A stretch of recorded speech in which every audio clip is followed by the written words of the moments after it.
ဒါတော့လက်ဖေးကျူတာပေါ့နော်လက်ဖေးကျူတာတော့လွယ်လေရင်တော့ခတ်တယ်အခုတော့လွယ်သွား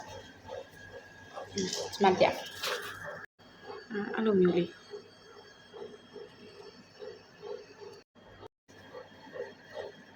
ဒါချပါတီလုပ်ဖို့အတွက်ခုနနေထားတဲ့ခြုံလေးတွေမှာညီနေအောင်ဖြတ်ပေးရတာပေါ့နော်အလုံးလေးလုံးမျိုးကျမတို့လေဘကိုကလူရမီးကြဘာလို့တဲ့နေဒီလိုမျိုးအလုံးရွေးရှယ်ရလဲတဲ့ကိုဆက်ရှုပ်တန်နေရပါပေါ့နော်ဆက်ရှုပ်နေသွားပေါ့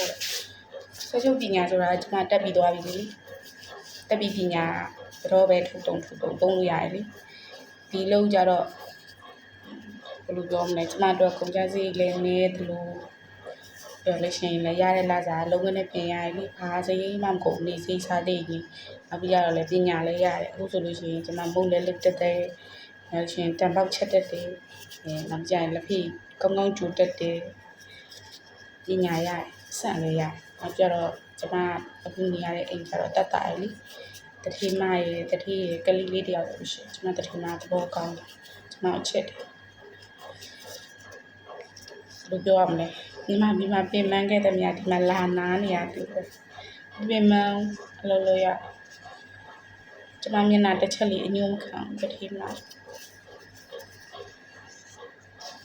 လိုပြောဒီမှာတတိတဲ့စကားမပြောอ่ะသိလည်းမသိတတိမနဲ့ကိုလာခေါ်တော့လည်းတတိမလာခေါ်ရလေပြောရမဟိုဘယ်လိုပြောမလဲစိတ်ရင်တော့စိတ်ထဲမှာ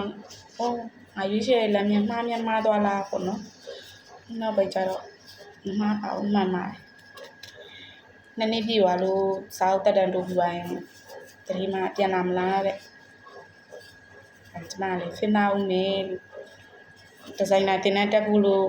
ငွေမလာဘူးဆိုရင်တော့ပြန်လာမယ်